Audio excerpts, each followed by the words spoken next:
അല്ലാതെ ഡൽഹിയിൽ അമിത്ഷായും അതുപോലെ തന്നെ നരേന്ദ്രമോദിയും ഇരുന്ന് ഗൂഢാലോചന നടത്തി ക്രൈസ്തവരെ ഒതുക്കാൻ നടത്തുന്ന ഒരു ശ്രമമായിട്ട് ഇതിനെ വ്യാഖ്യാനിക്കുന്നത് എത്ര നിർഭാഗ്യകരമാണ് എന്ന് മതമേല. നിങ്ങളുടെ ഡിമാൻഡ് ന്യായമാണെങ്കിൽ, നിങ്ങളുടെ നിലപാട് സത്യസന്ധമാണെങ്കിൽ ഇന്ത്യയിലെ പൊതുസമൂഹം മുഴുവൻ നിങ്ങളുടെ കൂടെ നിൽക്കും.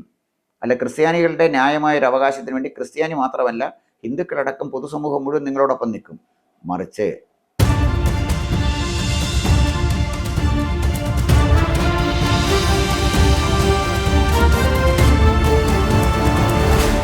സന്മനസ്സുള്ളവർക്കൊക്കെ സമാധാനം കിട്ടേണ്ടതാണ്. ഇനി സന്മനസ്സില്ലാത്തതുകൊണ്ടാണോ എന്നറിയില്ല. പത്രം വായിച്ചപ്പോൾ മുതൽ സമാധാനം നഷ്ടപ്പെട്ട സ്ഥിതിയിലാണ്. എൻ്റെ സമാധാനം നഷ്ടപ്പെടാൻ ഉണ്ടായ പത്രവാർത്ത പ്രിയപ്പെട്ട പ്രേക്ഷകരുടെ ശ്രദ്ധയിൽപ്പെടുത്താൻ വേണ്ടിയാണ് ഞാൻ ഈ വീഡിയോ ചെയ്യുന്നത്. രാവിലെ ഞാൻ കയ്യിലെടുത്ത പത്രം മാതൃഭൂമി പത്രമാണ്. KP കേശവമേനോന് ശേഷം മാതൃഭൂമി കണ്ട ഏറ്റവും ശക്തനായ പത്രാധിപർ ശ്രേയാംസ് കുമാറാണ്. അങ്ങനെ ശ്രേയാംസ് കുമാർ ജിയുടെ ധീരമായ നേതൃത്വത്തിൽ നടക്കുന്ന ഈ പത്രം ഒന്ന് വായിച്ചില്ലെങ്കിൽ അന്നത്തെ ദിവസം ഒന്നും ശരിയാവില്ല. അതുകൊണ്ടാണ് മാതൃഭൂമി തന്നെ ആദ്യം എടുത്ത് വായിക്കാൻ തുടങ്ങിയത്. അപ്പോൾ മാതൃഭൂമി വായിക്കാൻ എടുത്തപ്പോൾ ഇതാ 7ാമത്തെ പേജിൽ ഒരു വാർത്ത. അതാണ് എൻ്റെ മനസ്സമാധാനം കെടുത്തിയ ആദ്യ വാർത്ത. അതിൻ്റെ തലക്കെട്ട് കരോൾ സംഘത്തെ ആക്രമിച്ച സംഭവം, ഭയപ്പാടോടെ കുട്ടികൾ.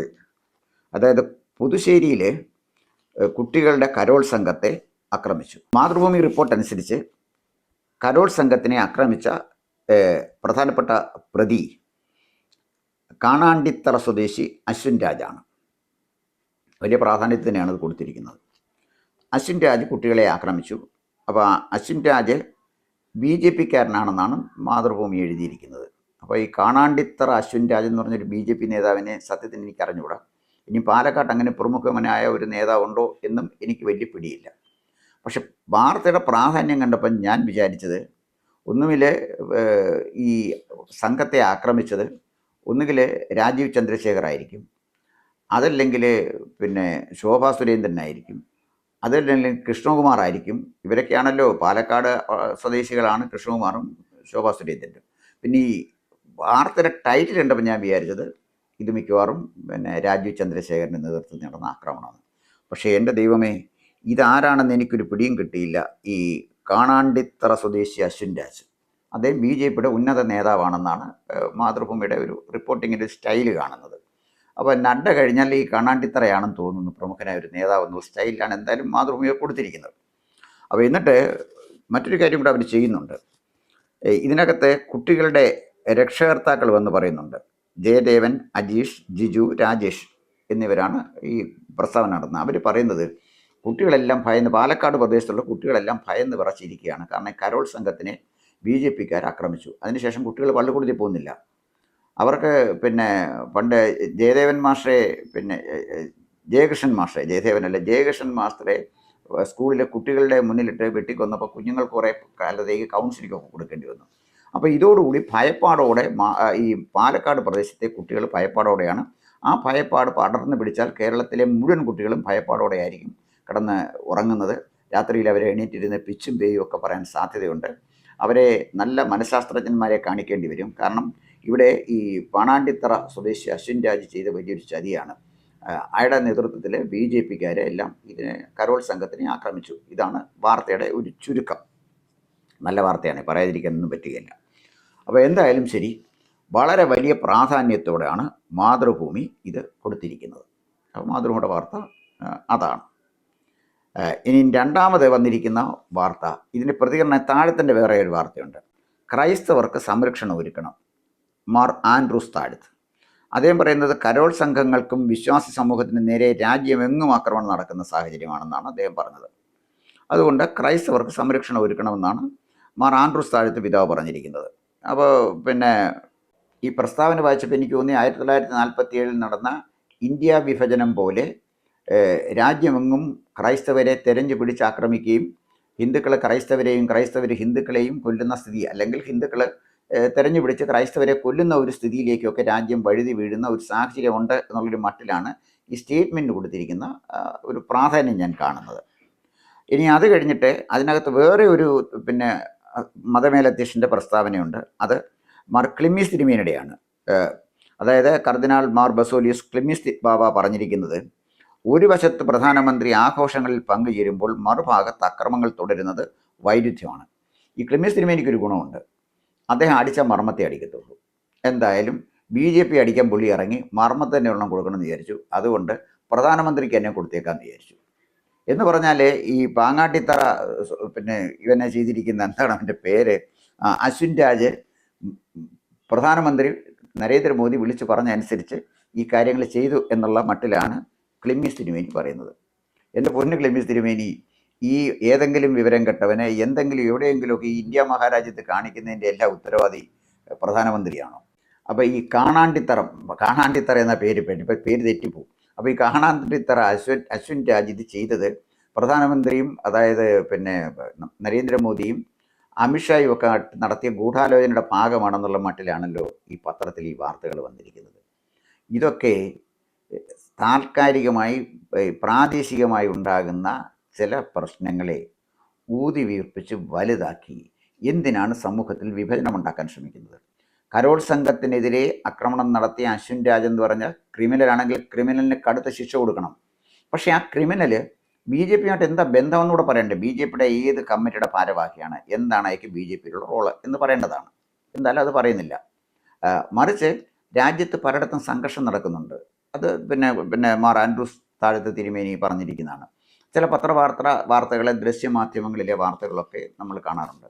ഇന്ത്യ മഹാരാജ്യത്ത് വർഗീയ സംഘർഷങ്ങൾ നടക്കുന്നത് ആദ്യമാണോ എന്ന് മതമേലധ്യക്ഷന്മാർ ഒന്ന് തിരക്കി നോക്കണം. എത്ര 47 സ്വാതന്ത്ര്യം കിട്ടിയതിന് ശേഷം നമ്മുടെ രാജ്യത്ത് ഉത്തരേന്ത്യയിൽ മാത്രം നടന്ന കലാപങ്ങൾ 250 കലാപങ്ങൾ ഉണ്ടായിട്ടുണ്ട്. ഗൂഗിളിൽ പോയി സെർച്ച് ചെയ്താൽ നമുക്ക് കാണാൻ പറ്റുന്ന കാര്യമുള്ളൂ. പല കലാപങ്ങളും ഒരുപാട് ആളുകൾ കൊല്ലപ്പെട്ട കലാപങ്ങളുണ്ട്. ഇതൊക്കെ പ്രാദേശികമായ തർക്കങ്ങളിൽ നിന്നുണ്ടാകുന്ന നിസ്സാരമായ കാര്യമാണ്. അല്ലാതെ ഡൽഹിയിൽ അമിത്ഷായും അതുപോലെ തന്നെ നരേന്ദ്രമോദിയും ഇരുന്ന് ഗൂഢാലോചന നടത്തി ക്രൈസ്തവരെ ഒതുക്കാൻ നടത്തുന്ന ഒരു ശ്രമമായിട്ട് ഇതിനെ വ്യാഖ്യാനിക്കുന്നത് എത്ര നിർഭാഗ്യകരമാണ് എന്ന് മതമേലധ്യക്ഷന്മാരെ ആലോചിക്കണം. ഇപ്പം തന്നെ കഴിഞ്ഞ പ്രാവശ്യം ദില്ലി തെരഞ്ഞെടുപ്പ് നടന്നപ്പോൾ കപ്പോളയ്ക്ക് നേരെ കല്ലേറുണ്ടായി. അത് വലിയ പ്രചരണമായി. കപ്പോളയ്ക്ക് കല്ലെറിഞ്ഞു, ഇത് BJP-ക്കാരാണ്, RSS-കാരാണ്. ഇലക്ഷൻ കഴിഞ്ഞു, കപ്പോളയുടെ പ്രശ്നം തീർന്നു. ഇപ്പം ഈ ഇലക്ഷൻ കഴിഞ്ഞ് കഴിയുമ്പോഴത്തേക്ക് ഈ പ്രശ്നം തീരും. ഇനിയും 5 കൊല്ലം കഴിഞ്ഞേ വരത്തുള്ളൂ. ഇനി ഈ കപ്പോള ആക്രമണം, കരോൾ ആക്രമണം, ഇതെല്ലാം ഇനി 5 കൊല്ലം കഴിഞ്ഞ് തെരഞ്ഞെടുപ്പ് കാലത്തേ ഇത് വരുള്ളൂ. അപ്പോൾ തെരഞ്ഞെടുപ്പ് കാലത്ത് ഇങ്ങനെ വരിക, അതിൻ്റെ പ്രചരണത്തിനായി മതത്തെ ഉപയോഗിക്കുക, നിർഭാഗ്യകരമായ ഒരു കാര്യമാണ്. ഇത് വളരെ വളരെ നിർഭാഗ്യകരമായ ഒരു കാര്യമാണ്. BJP-യുടെയോ RSS-ൻ്റെയോ ഭാഗത്ത് നിന്ന് എന്തെങ്കിലും അപാകതകളുണ്ടെങ്കിൽ കൃത്യമായിട്ട് ചൂണ്ടിക്കാണിക്കണം. ഞാൻ മനസ്സിലാക്കിയിടത്തോളം ഈ അശ്വിൻ രാജും RSS-ഉമായിട്ടോ BJP-യുമായിട്ടോ എന്തെങ്കിലും ഒരു ബന്ധമുള്ളതായിട്ട് എനിക്ക് തോന്നുന്നില്ല. ഇനിയും BJP-യിലെ അംഗമായ ഒരു ക്രിമിനൽ ഒരു കരോൾ സംഘത്തിനെ ആക്രമിച്ചപ്പോൾ ഇത് ഒരു പാർട്ടിയുടെ മുകളിൽ അടിച്ചേൽപ്പിച്ച് ഇത് പാർട്ടി ചെയ്യുന്ന പ്രവർത്തനമായിട്ട് ഈ മതമേലധ്യക്ഷന്മാർ ഇങ്ങനെ പറയുന്നത് ശരിയാണോ എന്നാലോചിച്ച് നോക്കണം. പക്ഷേ മതമേലധ്യക്ഷന്മാർ അങ്ങനെ പറയുമ്പോൾ എന്തുകൊണ്ട് അവരങ്ങനെ പറയുന്നു എന്നെടുക്കുമ്പോഴേ പാലക്കാടിൻ്റെ രോമാഞ്ചവും കണ്ണിലുണ്ണിയുമായ കൃഷ്ണകുമാർജി ഒരു സ്റ്റേറ്റ്മെൻറ്റ് നടത്തി. കള്ളു കുടിച്ചേച്ചാണ് കരോൾ സംഘം പോയെന്ന്. എത്ര നിരുത്തരവാദപരമായിട്ടാണ് ഈ BJP നേതാക്കന്മാർ സംസാരിക്കുന്നത്. അശ്വിൻ രാജ് BJP-ക്കാരനല്ലെങ്കിൽ അത് പറഞ്ഞാൽ പോരെ കൃഷ്ണകുമാർജി? അതായത് അയാളാണെങ്കിൽ അവൻ്റെ പേര് നടപടിയെടുത്ത് പുറത്താക്ക്. UP-യിലെ ഒരു അക്രമം ഉണ്ടായപ്പോൾ, മധ്യപ്രദേശിൽ അക്രമം ഉണ്ടായപ്പോൾ ഇതുമായി ബന്ധപ്പെട്ട് നിന്ന ആളുകൾ, ചില പാർട്ടി പ്രവർത്തകരുണ്ട്, അവരുടെ പേരിൽ അപ്പം തന്നെ നടപടി എടുത്തിട്ടുണ്ട്. പക്ഷേ അതൊന്നും നമ്മുടെ മാധ്യമങ്ങൾ കൊടുക്കില്ല. അപ്പോൾ എവിടെയെങ്കിലും ഒറ്റ തിരിഞ്ഞ അക്രമങ്ങൾ എടുത്ത് കാണിച്ചിട്ട് ഈ BJP-യും RSS-ഉം ഹിന്ദു ഫാസിസ്റ്റുകളാണെന്നും അവർ ക്രിസ്ത്യാനികളെ കൊല്ലാൻ ഇറങ്ങിയിരിക്കുകയാണ് എന്ന് പറഞ്ഞ് ഒരു വാർത്ത പ്രചരിപ്പിക്കുന്നത് വളരെ വളരെ നിർഭാഗ്യകരമായ കാര്യമാണ്. ഇത് മതമേലധ്യക്ഷന്മാരെ ആലോചിക്കേണ്ട കാര്യമാണ്. അപ്പോൾ മതമേലധ്യക്ഷന്മാർക്ക് BJP-യുമായിട്ട് അഭിപ്രായ വ്യത്യാസം കാണും, അത് കാണട്ടെ. നിങ്ങൾ മനസ്സിലാക്കേണ്ട ഒരു കാര്യമുണ്ട്. 2014 BJP അധികാരത്തിൽ വരുമ്പോൾ നിങ്ങൾ BJP-ക്ക് എതിരായിരുന്നു. ഇന്ത്യയിലെ മതമേലധ്യക്ഷന്മാർ BJP-ക്ക് എതിരായിരുന്നു. 2019 BJP മത്സരിക്കുമ്പോൾ നരേന്ദ്രമോദി തോക്കണമെന്ന് എല്ലാ പള്ളികളിലും കൂട്ടപ്രാർത്ഥന നടത്തിയ ചരിത്രം മറന്നുപോയോ? ഇതൊരു മതേതര രാജ്യമാണ്, എല്ലാവർക്കും അഭിപ്രായം പറയാൻ സ്വാതന്ത്ര്യമുള്ള രാജ്യമാണ്. 2019 എന്ത് സംഭവിച്ചു? ഭൂരിപക്ഷം കൂട്ടിയല്ലേ അവർ അധികാരത്തിൽ വന്നത്. പിന്നെ 2024 വന്നപ്പോൾ ഇപ്പോൾ വീഴുമെന്ന് രാഹുൽജി പറഞ്ഞു, പലരും അത് വിശ്വസിച്ചു. ചന്ദ്രബാബു നായിഡുവിനെയും അതുപോലെ തന്നെ നിതീഷ് കുമാറിനെയും ചേർത്ത് നിർത്തിയിരിക്കുന്ന ഒരു ഗവൺമെൻറ്റാണ് എന്ന് പറഞ്ഞു, അതിപ്പോൾ വീഴുമെന്ന് പറഞ്ഞു. സുരക്ഷിതമായി ഗവൺമെൻറ് പോകുന്നുണ്ട്, അവർക്ക് ആവശ്യമുള്ള ബില്ലെല്ലാം അവർ പാസ്സാക്കുകയും ചെയ്യുന്നുണ്ട്. ഒരു കുഴപ്പവും കാണുന്നില്ല. ഇവിടെ ബി ജെ പിയോടെ രാഷ്ട്രീയമായ അഭിപ്രായ വ്യത്യാസം ഉണ്ടെങ്കിൽ അത് തിരുമേനിമാർ പറയണം. ഇന്ന കാര്യങ്ങളാണ് ഈ ഗവൺമെൻറ് ഞങ്ങൾക്കെതിരായിട്ട് ചെയ്യുന്നത്. നിങ്ങളുടെ ഡിമാൻഡ് ന്യായമാണെങ്കിൽ, നിങ്ങളുടെ നിലപാട് സത്യസന്ധമാണെങ്കിൽ ഇന്ത്യയിലെ പൊതുസമൂഹം മുഴുവൻ നിങ്ങളുടെ കൂടെ നിൽക്കും. അല്ല, ക്രിസ്ത്യാനികളുടെ ന്യായമായ ഒരു അവകാശത്തിന് വേണ്ടി ക്രിസ്ത്യാനി മാത്രമല്ല ഹിന്ദുക്കളടക്കം പൊതുസമൂഹം മുഴുവൻ നിങ്ങളോടൊപ്പം നിൽക്കും. മറിച്ച് കാണാണ്ടിത്തറ അശ്വിൻ രാജിനെ ഓങ്ങി മോദിയെ അടിക്കാൻ ക്ലിമ്മിസ് തിരുമേനി പോയിട്ട് പ്രയോജനമില്ല. അത് അങ്ങയുടെ സഭയ്ക്കും അങ്ങേക്കും തന്നെ അത് ബുദ്ധിമുട്ടുണ്ടാക്കിയുള്ളൂ. ബുദ്ധിമുട്ടെന്ന് പറഞ്ഞാൽ നിങ്ങളൊരു സമൂഹത്തിൽ നിന്ന് ഒറ്റപ്പെടുകയാണ് ചെയ്യുന്നത്. നിങ്ങളിത് പറയുമ്പോൾ ഈ പത്രം വായിക്കുന്ന സാധാരണക്കാരൻ്റെ മനസ്സിലേക്ക് എന്താണ് വരുന്നതെന്ന് കൂടി മനസ്സിലാക്കണം. ഇതൊരു തിയോക്രാറ്റിക് സ്റ്റേറ്റ് ഒന്നുമല്ല. എല്ലാവർക്കും ഇവിടെ അഭിപ്രായം പറയാനും ജീവിക്കാനും ഒക്കെ സ്വാതന്ത്ര്യമുള്ള ഒരു രാജ്യമല്ലേ. ഇത്തരം കാര്യങ്ങളെക്കുറിച്ച് സാവധാനം അവധാനതപൂർവ്വം ചിന്തിച്ച് തീരുമാനമെടുക്കേണ്ടതാണ്.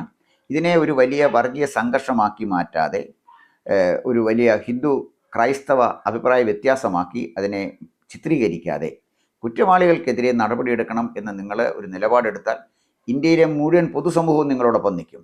അതിന് സംശയിക്കേണ്ട കാര്യമില്ല. ഇത് ക്രിസ്തുദേവൻ്റെ ജന്മദിനമാണ്. ഇന്ന് ഐക്യത്തിൻ്റെയും സമാധാനത്തിൻ്റെയും സന്ദേശം ഉണർത്തേണ്ട ദിവസമാണ്. പക്ഷേ നിർഭാഗ്യവശാൽ പത്രത്തിലെ ഈ വാർത്തകൾ കാണുമ്പോൾ ഒരു വായനക്കാരൻ എന്ന നിലയിൽ മാത്രമല്ല, ഒരു രാഷ്ട്രീയ നിരീക്ഷകൻ എന്ന നിലയിലും എനിക്ക് ദുഃഖം തോന്നാറുണ്ട്. എന്തായാലും ശരി, മലയാള മനോരമ ഈ പ്രസ്താവന, അതായത് ആൻഡ്രൂസ് താഴത്ത് തിരുമേനിയുടെയും അതുപോലെ തന്നെ ക്ലിമ്മിസ് തിരുമേനിയുടെയും ഒന്നും പ്രസ്താവന മനോരമയിലെ കൊല്ലം എഡിഷൻ ഞാൻ കണ്ടില്ല. അതിന് പകരം അവർ വേറൊരു കാര്യം കൊടുത്തിട്ടുണ്ട്. അതായത് ക്രിസ്മസ് ആഘോഷങ്ങൾക്ക് നേരെ ആക്രമണം, പിന്നിൽ സംഘപരിവാർ കർശന നടപടിയെടുക്കും. നമ്മുടെ ബഹുമാനപ്പെട്ട മുഖ്യമന്ത്രി പറഞ്ഞിരിക്കുന്ന കാര്യമാണ്. അത് മുഖ്യമന്ത്രിയുടെ പൊളിറ്റിക്കൽ സ്റ്റേറ്റ്മെൻറ്റാണ്. അപ്പോൾ അദ്ദേഹം പറഞ്ഞിരിക്കുന്നത് സംഘപരിവാർ, അതായത് നാഗ്പൂരിൽ നിന്ന് ഒരു പദ്ധതിയിട്ട് പിന്നെ നമ്മുടെ അശ്വിൻ രാജിനെ, ഏത് സ്വദേശിയാണോ, കാണാണ്ടിത്തറ അശ്വിൻ രാജിനെ ചുമതലപ്പെടുത്തി നടത്തിയെന്നാണ് ബഹുമാനപ്പെട്ട മുഖ്യമന്ത്രി പറഞ്ഞത്. മുഖ്യമന്ത്രിയെ പറഞ്ഞതിന് എനിക്ക് അത്ഭുതമൊന്നുമില്ല. കാരണം പോറ്റിപ്പാട്ട് കൊടുത്ത പ്രഹരത്തിൽ നിന്ന് ഇപ്പോഴും ഈ ഇടതുപക്ഷം അങ്ങോട്ട് ഉണർന്നു വന്നിട്ടില്ല. അങ്ങനെ പോറ്റിപ്പാട്ട് ഉണ്ടാക്കിയ പ്രശ്നങ്ങളിൽ നിന്ന് തോറ്റ് തുന്നം പാടി നിൽക്കുന്ന സമയത്താണ് ഒരു അവതാര പുരുഷനെ പോലെ ദാ വരുന്നു കാണാണ്ടിത്തറ അശ്വിൻ രാജ്. അങ്ങനെ കാണാണ്ടിത്തറ അശ്വിൻ രാജിനെ പിടിച്ച് 2026 ജയിക്കാൻ പറ്റുമോ എന്ന് ഇടതുപക്ഷം നോക്കും. അതിനൊന്നും തെറ്റൊന്നും പറയേണ്ട കാര്യമില്ല. അതുകൊണ്ട് മുഖ്യമന്ത്രിയുടെ പ്രസ്താവനയെ ഞാനൊരു പൊളിറ്റിക്കൽ സ്റ്റേറ്റ്മെൻറ്റായിട്ട് എടുക്കുന്നുള്ളൂ. പക്ഷേ നമ്മുടെ പോറ്റിജി ഉണ്ടാക്കിയ പ്രശ്നം ഈ അശ്വിൻ രാജിലൂടെ പരിഹരിക്കാൻ കഴിയുമോ എന്ന് എനിക്ക് സംശയമാണ്. എന്തായാലും ഇടതുപക്ഷ സഹാക്കളായി ശ്രമിച്ചു നോക്കുന്നതിൽ തെറ്റൊന്നുമില്ല. പക്ഷേ അഭിമന്യരായ തിരുമേനിമാർ അങ്ങനെയല്ല, രാഷ്ട്രീയ നേതാക്കന്മാരെ പോലെ അല്ല. നിങ്ങളെ പൊതുസമൂഹം അംഗീകരിക്കുന്ന ആളുകളാണ്. അതുകൊണ്ട് ഇത്തരം സ്റ്റേറ്റ്മെൻറ്റുകൾ നടത്തുമ്പോൾ അത് ശ്രദ്ധിച്ച് ചെയ്യുന്നത് നല്ലതാണ്. പ്രത്യേകിച്ച് ക്ലിമ്മിസ് തിരുമേനിക്ക് വ്യക്തമായ രാഷ്ട്രീയമുണ്ട് എന്ന് എനിക്കറിയാം, കേരള സമൂഹത്തിനറിയാം. അതുകൊണ്ട് അങ്ങ് പ്രധാനമന്ത്രിയെ അറ്റാക്ക് ചെയ്യാൻ അശ്വിൻ രാജിനെ ഉപയോഗിക്കാതെ അങ്ങ് നേരിട്ട് അറ്റാക്ക് ചെയ്യുന്നതായിരിക്കും നല്ലത്. എന്തിനാണ് ഒരു ശിഖണ്ഡിയെ പിടിച്ച് മുന്നേ നിർത്തുന്നത്? അങ്ങ് നേരിട്ട് തന്നെ പ്രധാനമന്ത്രിയുടെ പോളിസികളെക്കുറിച്ച് പിന്നെ കാതോലിക്ക ബാവ എന്ന നിലയിൽ അങ്ങക്ക് സ്റ്റേറ്റ്മെൻറ്റ് നടത്താനുള്ള എല്ലാ അവകാശങ്ങളുണ്ട്. അദ്ദേഹത്തിൻ്റെ വിദേശ നയത്തിനെ എതിർക്കാം. അതല്ല, അദ്ദേഹം എന്തെങ്കിലും പക്ഷപാതപരമായിട്ട് ചെയ്തിട്ടുണ്ടെങ്കിൽ അദ്ദേഹത്തിനെ എതിർക്കാം. അതല്ല, ഓപ്പറേഷൻ സിന്ദൂറിനെ എതിർക്കണമെങ്കിൽ അതെടുക്കാം. അതും അല്ലെങ്കിൽ ഇപ്പോൾ കൊണ്ടുവന്ന കുറേ നിയമങ്ങളൊക്കെ ഉണ്ടല്ലോ, അതിനെ എതിർക്കണമെങ്കിലൊക്കെ എതിർക്കാം. അതൊക്കെ നല്ല കാര്യമാണ്. അതിന് അശ്വിൻ രാജിനെ മുന്നേ നിർത്തണ്ട. പക്ഷേ അശ്വിൻ രാജിനെ മുന്നേ നിർത്തി ഈ പ്രധാനമന്ത്രിയെ വിമർശിക്കുന്നത് ശരിയല്ല. നേരിട്ട് വിമർശിക്കുന്നതായിരിക്കും ശരി. അങ്ങയുടെ പൊളിറ്റിക്കൽ സ്റ്റാൻഡ് അങ്ങയുടെ മതവിശ്വാസികൾക്കുള്ള പോലെ തന്നെ കേരളീയർക്കറിയാം. അങ്ങയിലൊരു നല്ല രാഷ്ട്രീയ നേതാവുണ്ട്. ആ രാഷ്ട്രീയ നേതാവ് വളരെ ഫലപ്രദമായിട്ട് നല്ല പ്രസ്താവനകൾ ഇറക്കുന്നുണ്ട്. തുടർന്ന് അത് ചെയ്യുന്നതിനകത്ത് അഭിപ്രായ വ്യത്യാസമൊന്നുമില്ല. പക്ഷേ ഇത്ര വിയോജിപ്പുകൾ വരും എന്ന് മാത്രമേ ഉള്ളൂ. അതുകൊണ്ട് എല്ലാ തിരുമേനിമാർക്കും അതുപോലെ തന്നെ ഈ ഇതിനെതിരെ നിലപാട് സ്വീകരിച്ച കരോൾ സംഘത്തിൻ്റെ അക്രമത്തിനെതിരെ നിലപാട് സ്വീകരിച്ച എല്ലാവർക്കും എൻ്റെ ക്രിസ്തുമസ് ആശംസകൾ. ക്രിസ്തുമസ് ഒരിക്കൽ കൂടി പറയുന്നു, സമാധാനത്തിൻ്റെ സന്ദേശമാണ് തരുന്നത്. അസമാധാനം സൃഷ്ടിക്കാൻ ശ്രമിക്കുന്ന മാധ്യമങ്ങളെയാണ് നമ്മൾ നോക്കിയിരിക്കേണ്ടത്. ദുഷ്ടലക്ഷ്യത്തോടുകൂടി അസമാധാനം സൃഷ്ടിക്കാൻ നടത്തുന്ന വൃത്തികെട്ട മാധ്യമ സംസ്കാരം കേരളത്തിലുണ്ട്. അത് പറയാതിരിക്കാൻ നിവൃത്തിയില്ല. ആ വൃത്തികെട്ട മാധ്യമ സംസ്കാരത്തിൻ്റെ ഭാഗമാണ് നമ്മുടെ പത്രങ്ങളിലും ദൃശ്യമാധ്യമങ്ങളിലും വരുന്ന വാർത്തകൾ. ഇത് പറഞ്ഞപ്പോൾ ഒരു കാര്യം കൂടെ പറഞ്ഞു നിർത്താം. മലയാള മനോരമ വാർത്തയിലെ ചാനലിൽ ഇത് ഞാൻ കാണുകയുണ്ടായി. ഈ കുട്ടികളെല്ലാം ഭയപ്പാടിലാണെന്ന് കണ്ടിട്ട് അവിടുത്തെ റിപ്പോർട്ടർ ഇവരെ എല്ലാം കൊണ്ടുവന്ന് പ്രത്യേക സ്റ്റേറ്റ്മെൻറ്റ് നടത്തി. കുട്ടികളുടെ രക്ഷകർത്താക്കളായ ജയദേവൻ, അജീഷ്, ജിജു, രാജേഷ് ഓരോരുത്തരുടെ പ്രത്യേകം സ്റ്റേറ്റ്മെൻറ്റ് മനോരമ ചാനലിൽ കൊടുക്കുന്നുണ്ട്. വലിയ പ്രാധാന്യത്തോടെ തന്നെ കൊടുത്തു. ഇത് പറഞ്ഞപ്പോൾ എനിക്ക് പെട്ടെന്ന് ഓർമ്മ വന്നത് പണ്ട് കെ എം മാണി സാറിനെ ഒതുക്കണമെന്ന് മനോരമയ്ക്ക് തോന്നിയപ്പോഴേ ബിജു രമേശിനെ കൊണ്ടുവന്ന് സ്റ്റുഡിയോയിലിരുത്തി ഒരു സ്റ്റേറ്റ്മെൻറ്റ് നടത്തി. അവസാനം മാണി സാറിനെ ബാർക്കോഴയിൽ പ്രതിയാക്കുന്ന സ്ഥിതിയിൽ ആ സ്റ്റേറ്റ്മെൻറ്റിന് എത്താനും കഴിഞ്ഞു. അപ്പോൾ മനോരമയുടെ പ്രഹരശേഷിയൊന്നും ഞാൻ ചെറുതായിട്ട് കാണുന്നില്ല. ചാരക്കേസിൽ കരുണാകരനെ തകർക്കാൻ ശ്രമിച്ചു എന്ന് മാത്രമല്ല, കരുണാകരനെ തകർത്ത പത്രമാണ് മനോരമ. അതുകൊണ്ട് ഈ മാധ്യമങ്ങളുടെ ദുഷ്ടബുദ്ധി, മാധ്യമങ്ങളുടെ ഹിഡൻ അജണ്ട കേരളത്തിലെ പൊതുസമൂഹം തിരിച്ചറിയണം. വൃത്തികെട്ട ദുഷ്ട മനസ്സുകളാണ്. രാജവെമ്പാലയേക്കാൾ വിഷം വമിക്കുന്ന മനസ്സുമായിട്ട് നിൽക്കുന്ന ദൃശ്യമാധ്യമങ്ങൾ പറയുന്നതാണോ ശരി, അതല്ല ഞങ്ങളെപ്പോലെ ഉള്ള സോഷ്യൽ മീഡിയ പറയുന്നതാണോ ശരി എന്ന് കൃത്യമായി തിരിച്ചറിയാനുള്ള വിവേചന ബുദ്ധി കേരളത്തിലെ ജനങ്ങൾക്കുണ്ട്. സമ്പൂർണ്ണ സാക്ഷരത നേടിയ സംസ്ഥാനമാണ് നമ്മുടെ കേരളം. അതുകൊണ്ട് ഇത്തരം വാർത്തകൾ അർഹിക്കുന്ന ഗൗരവത്തോടെ സ്വീകരിക്കണമെങ്കിൽ അത് ചെയ്യാം, അർഹിക്കുന്ന അവജ്ഞയോടെ തള്ളിക്കളയാമെങ്കിൽ അത് ചെയ്യാം. അത് വായനക്കാരൻ്റെ ചോയ്സാണ്. എൻ്റെ ചില നിരീക്ഷണങ്ങൾ പറഞ്ഞു എന്ന് മാത്രമേ ഉള്ളൂ. കൂടുതൽ വാർത്തകളും വിശേഷങ്ങളും നേരിട്ട് ലഭിക്കാൻ ജനങ്ങളിൽ നിന്ന് ജനങ്ങളിലേക്ക് ജനഭൂമി ന്യൂസ് സബ്സ്ക്രൈബ് ചെയ്യൂ. ബെൽ ബട്ടൺ അമർത്താനും മറക്കരുത്.